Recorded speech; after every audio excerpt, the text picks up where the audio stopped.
Come on, Snake.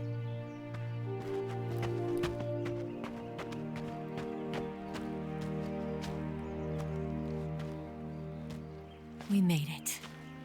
We made it. Over there.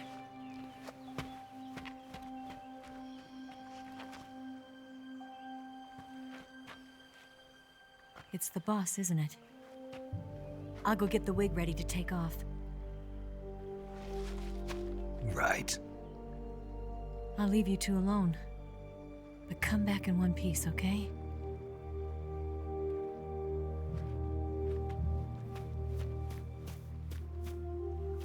Promise me!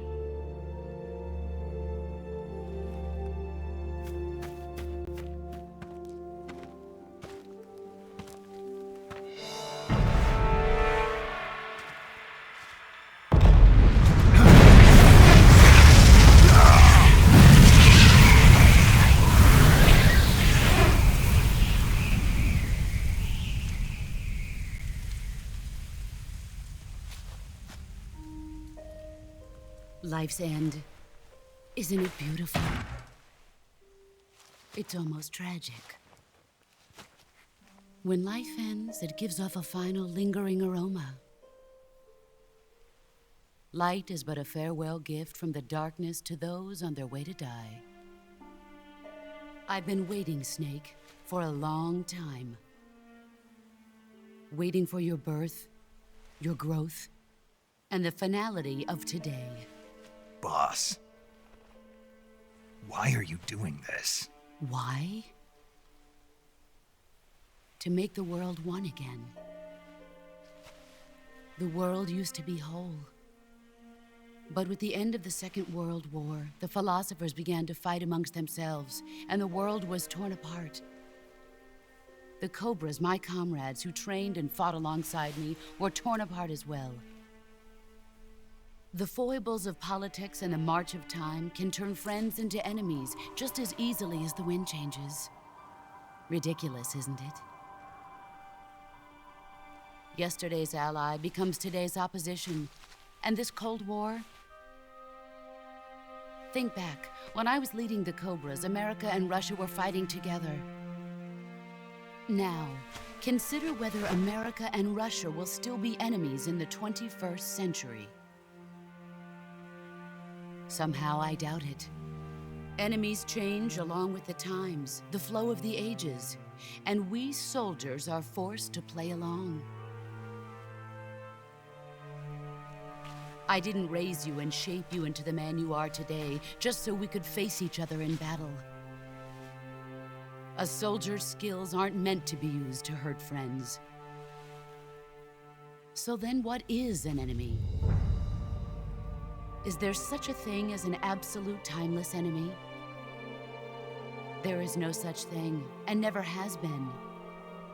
And the reason is that our enemies are human beings like us. They can only be our enemies in relative terms. The world must be made whole again. The philosophers must be reunited. I will devote my skills to that purpose. And with the Colonel's money, I will achieve that end. Just as I once created the Cobras. They are my family. I may no longer be able to bear children, but I still have a family. It was November 1st, 1951. I was in the Nevada desert participating in atomic testing. The name Nevada is derived from Spanish, covered in snow, white as snow.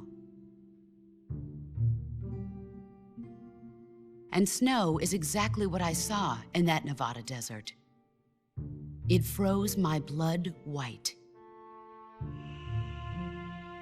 Snake, you were an atomic test subject, weren't you? On Bikini Atoll. That's part of the reason I was drawn to you. You and I are alike. We're both slowly being eaten away by the karma of others. we'll never have the chance to die peacefully of old age. We have no tomorrow. But we can still have hope for the future. In 1960, I saw a vision of the ideal future from space. 3 years earlier, the Soviet Union had succeeded in launching Sputnik, the first man-made satellite in history, into orbit. This came as a huge shock to the United States. In response, America threw everything it had into its own manned spaceflight project, the Mercury program.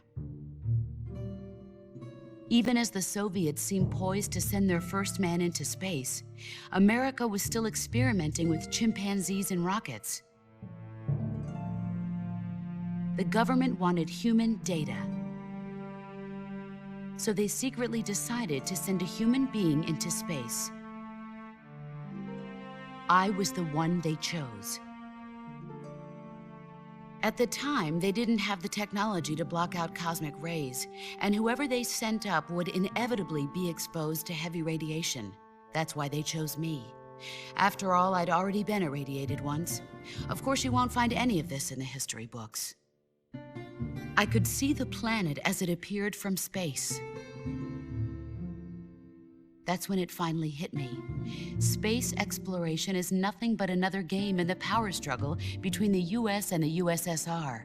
Politics, economics, the arms race, they're all just arenas for meaningless competition.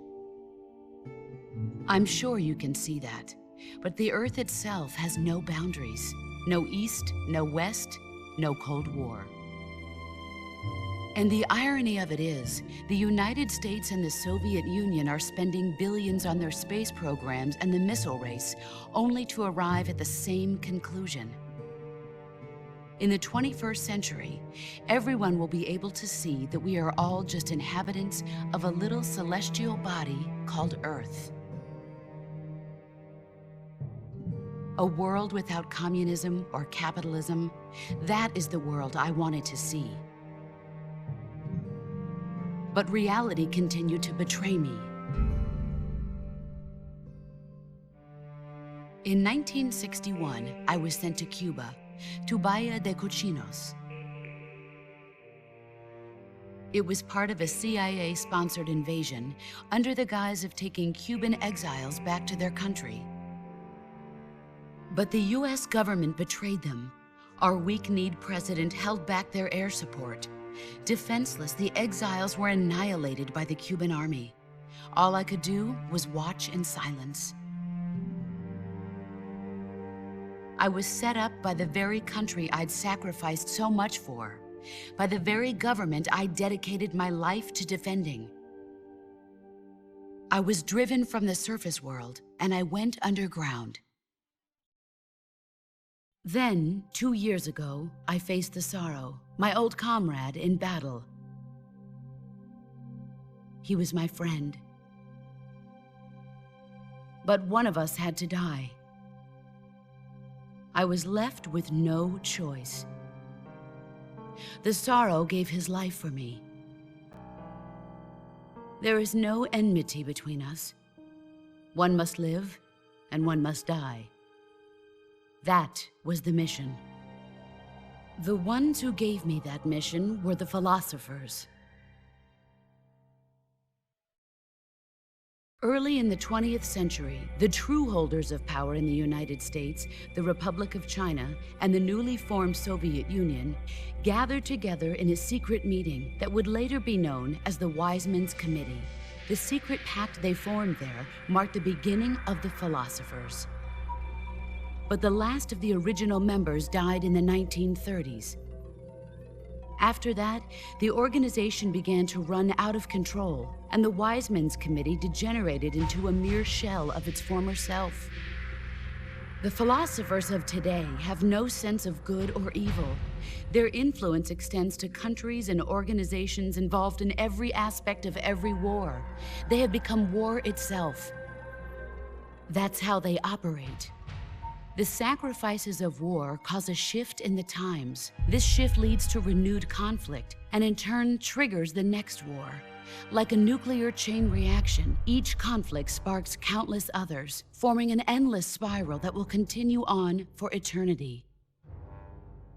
Do you understand what I'm saying, Snake?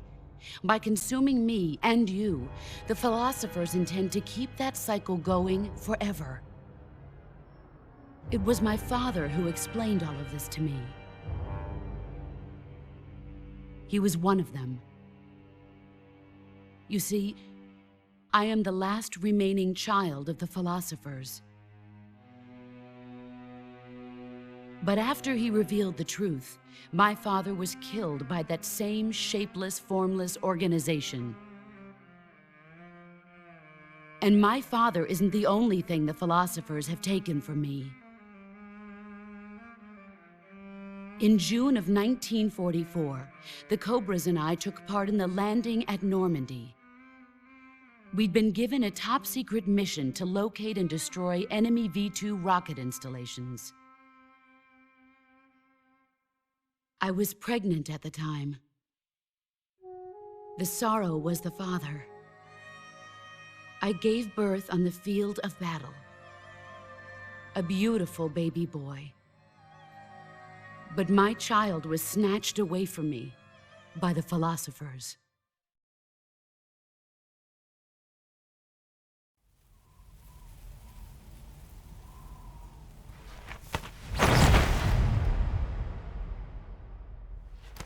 Look at this scar. This is proof that I was once a mother. I gave up my body and my child for my country. There is nothing left inside me now. Nothing at all. No hatred, not even regret. And yet sometimes at night, I can still feel the pain creeping up inside me, slithering through my body like a snake.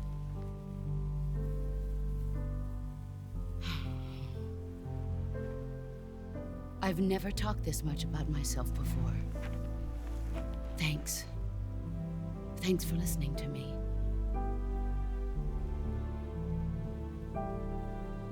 I feel content. Snake, commence the operation. I raised you. I loved you. I've given you weapons, taught you techniques, endowed you with knowledge. There is nothing more for me to give you. All that's left for you to take is my life, by your own hand. One must die, and one must live. No victory, no defeat. The survivor will carry on the fight. It is our destiny. The one who survives will inherit the title of boss. And the one who inherits the title of boss will face an existence of endless battle. I'll give you 10 minutes. In 10 minutes, MiGs will come and bomb the hell out of this place. If you can beat me in less than 10 minutes, you'll be able to escape in time. Let's make this the greatest 10 minutes of our lives, Jack. Boss. You're a soldier. Finish your mission. Prove your loyalty. Face me.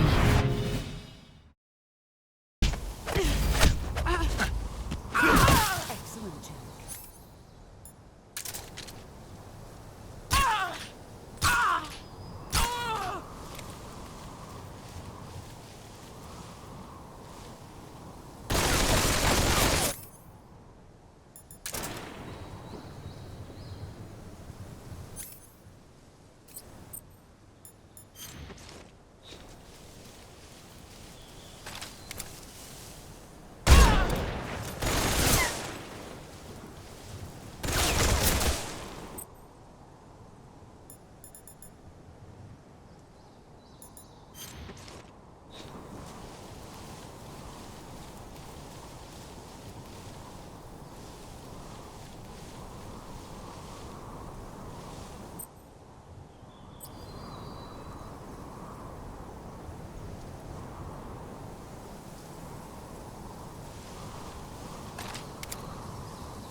better than I remember.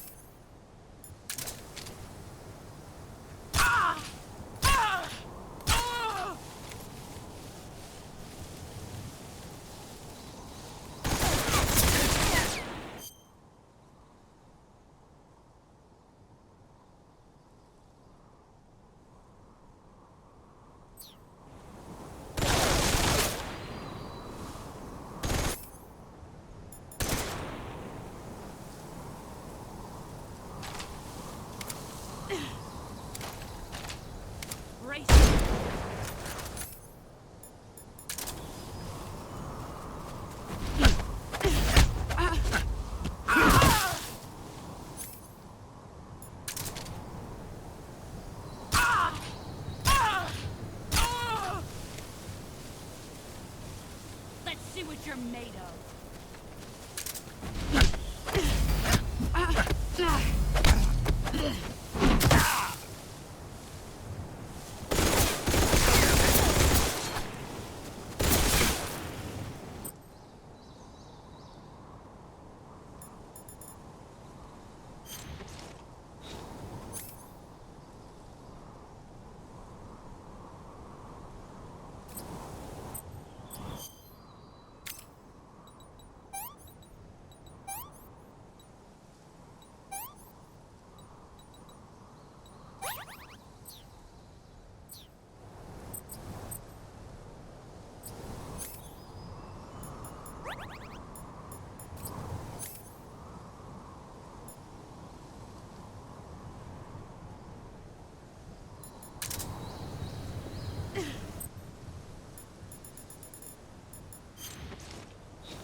Where did you go?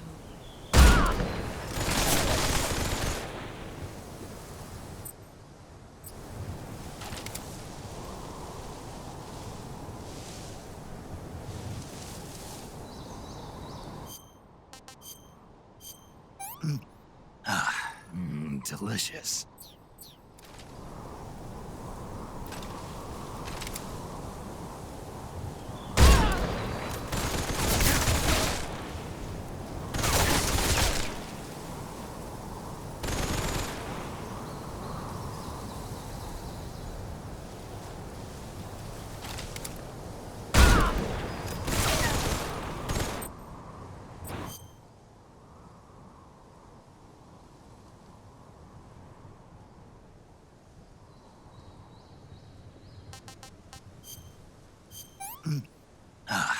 Gross.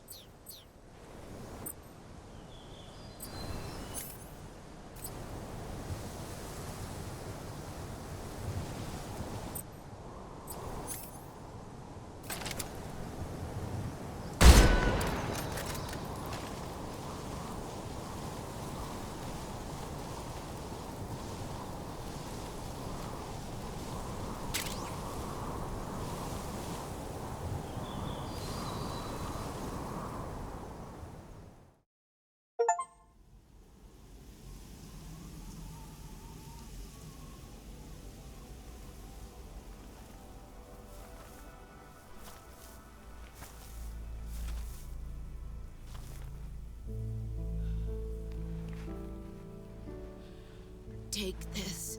Keep it safe.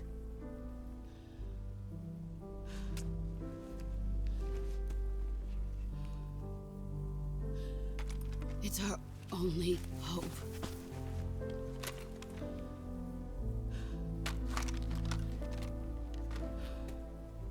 A patriot? Why are you giving me this? Jack.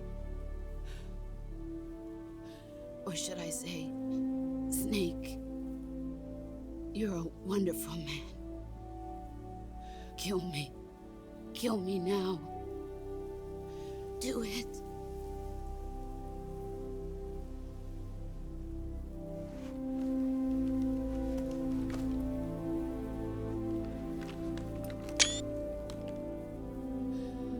There's only room for one boss and one snake.